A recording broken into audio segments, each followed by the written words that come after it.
Olá, hoje é dia 16 de fevereiro, quarta-feira. Assista agora os principais destaques das regiões serrana e dos lagos do Rio. O temporal que atingiu a região serrana deixou rastros de destruição em Petrópolis. A enxurrada provocou alagamentos, a queda de barreiras, destruiu casas e arrastou carros. São dezenas de mortos e desaparecidos. A prefeitura decretou estado de calamidade pública. Em menos de 6 horas, o acumulado de chuvas superou a média histórica desse mês, com 260 milímetros. A média mensal é de 240. Na região dos lagos, uma empresa privada de turismo está arrecadando donativos para ajudar as famílias vítimas da tragédia. Os detalhes você confere com o repórter Vinícius Pereira. Essas empresas estão recolhendo produtos não perecíveis, como água mineral, roupas, casacos e cobertores. Todos os donativos vão ser levados para as vítimas da tragédia em Petrópolis, na região serrana. Os coordenadores da campanha vão se responsabilizar pelo transporte e pela entrega de todo o material. Quem quiser ajudar pode procurar um dos postos de entrega. Em Búzios, na Orla Bardô, número 550, no centro. Em Arraial do Cabo, na Avenida Getúlio Vargas, número 103, na Praia Grande. Em Cabo Frio, esse material pode ser entregue no Shopping Parque Lagos, que fica na Avenida Henrique Terra, número 1700, no bairro Palmeiras, ou na entrada do Polo Gastronômico da Passagem. Outros locais para doação você encontra no nosso portal. Nesse momento de dor e sofrimento, o importante é que a gente tenha solidariedade com todas essas vítimas, com todas essas famílias. Vinícius Pereira, de Cabo Frio, para o Multiplix Notícias Noite. A solidariedade comoveu também muita gente aqui na Serra. A Cruz Vermelha de Nova Friburgo está arrecadando alimentos não perecíveis que podem ser entregues na Praça Getúlio Vargas, número 92, no centro, de segunda a sexta, de 1 às 5 da tarde. Em Teresópolis, a Igreja Lagoinha também arrecada alimentos e roupas de cama. Quem quiser ajudar, entre em contato com o WhatsApp 21 97953 9036. Para conferir todos os pontos de arrecadação da região serrana e dos lagos, acesse o portal Multiplix. A tragédia em Petrópolis fez muita gente relembrar o dia 11 de janeiro de 2011, dia marcado por muita destruição e mortes na região serrana.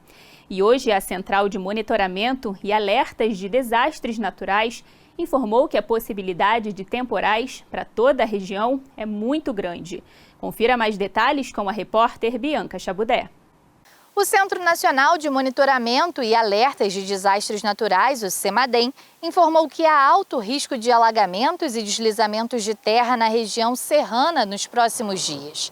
Pancadas de chuvas isoladas com forte intensidade em um curto período de tempo podem acontecer.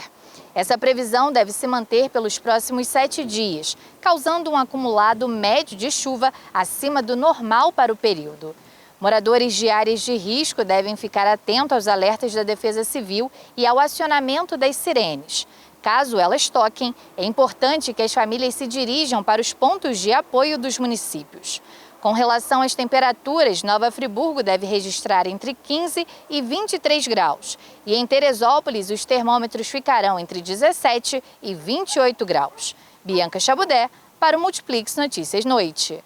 E por conta da pandemia, a Associação Brasileira de Navios e Cruzeiros decidiu prorrogar a suspensão das operações nos portos do Brasil até o dia 4 de março. As embarcações estariam liberadas para atracar nos terminais na próxima sexta. No dia 12 de janeiro, a Anvisa já tinha recomendado a suspensão definitiva da temporada de cruzeiros no país, para evitar a propagação da Covid-19. Veja a seguir, em Nova Friburgo, o imóvel tombado do século XIX, cedido à prefeitura, apresenta sinais de abandono e necessita urgentemente de reforma. Daqui a pouco, eu volto já.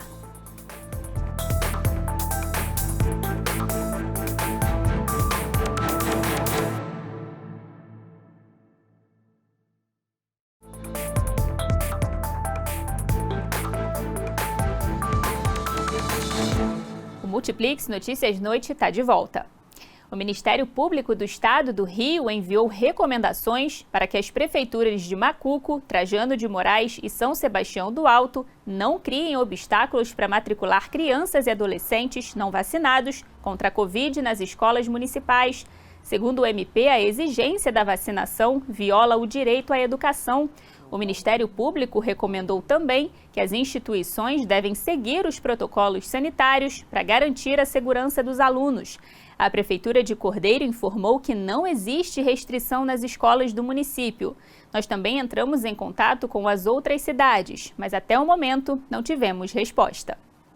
Agora a gente fala de educação. A Prefeitura de Arraial do Cabo iniciou o cadastramento para o programa Auxílio Transporte Universitário, que disponibiliza ônibus gratuitos para estudantes de Cabo Frio. As inscrições podem ser feitas até o próximo dia 28 na Secretaria de Desenvolvimento Social, que fica na Rua José Pinto de Macedo, no bairro Prainha, de segunda a sexta, das 8 da manhã às 5 da tarde. Para se cadastrar, os estudantes devem levar 2 fotos 3x4, cópia do CPF e do comprovante de residência com o nome do aluno e cópia da declaração do período atual. E o Tribunal de Contas do Estado considerou ilegal a ampliação do prazo de concessão da Via Lagos. O primeiro contrato foi assinado em 1997 e terminaria esse ano. Mas a renovação assinada em 2011, com aval da agência reguladora, estendeu o prazo da concessão por mais 15 anos. Porém, de acordo com o TCE, não houve licitação. Em nota, a Getransp informou que foi notificada do parecer do TCE e analisa o processo. A CCR Via Lagos informou que vai recorrer da decisão. E um imóvel do século XIX, no centro de Nova Friburgo, é o retrato do abandono.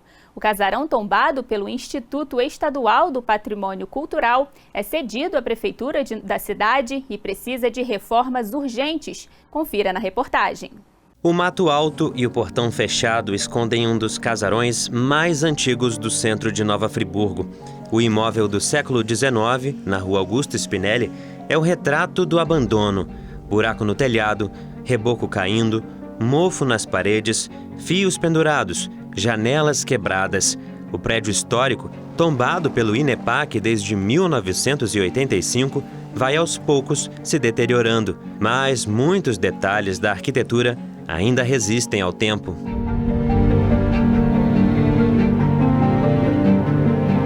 O casarão, em estilo neoclássico, foi construído para ser a casa de uma família de fazendeiros de café de Sumidouro, por volta de 1890. Segundo a historiadora Janaína Botelho, nos anos 30 foi comprado para ser a sede do Partido Nazista de Nova Friburgo. Mas como o Brasil se posicionou contra a Alemanha na Segunda Guerra Mundial, a casa foi desapropriada na época de Getúlio Vargas. Atualmente, pertence ao governo federal, mas nos últimos anos está cedida à Prefeitura. A meu ver, cabe à Prefeitura Municipal, pelo menos, mantê-lo, né, com telhado, com limpeza até, porque a gente está no centro da cidade, basicamente a gente vê sempre cheio de mato, isso denota abandono. Então eu acho que a Prefeitura, pelo menos a manutenção, não digo a restauração. Então a Prefeitura, como comodatária, deveria pelo menos estar mantendo esse imóvel para que ele não vá ruir, né? Que é a tendência.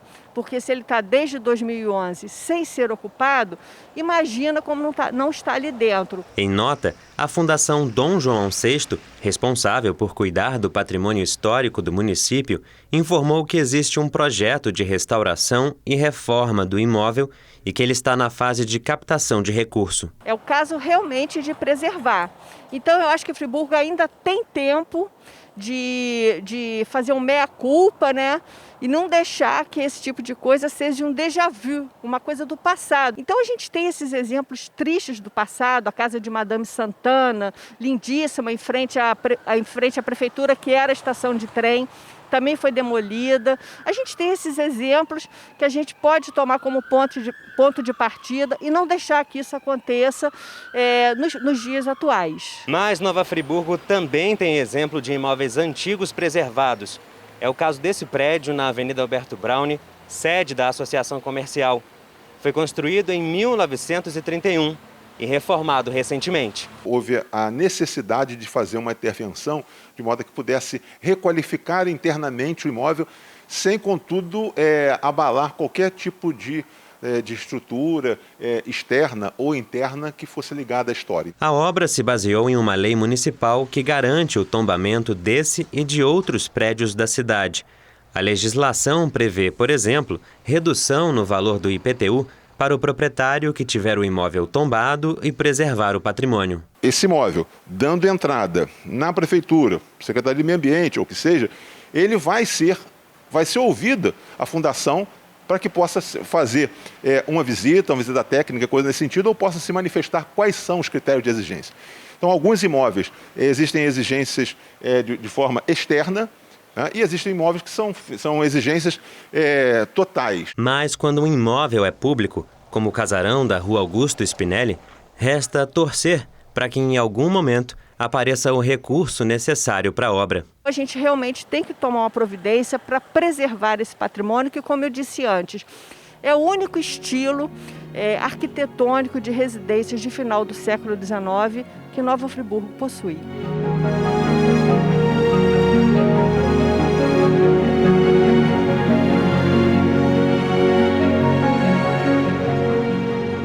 E a gente torce para o casarão ser recuperado. É uma parte da história da nossa cidade que precisa ser preservada.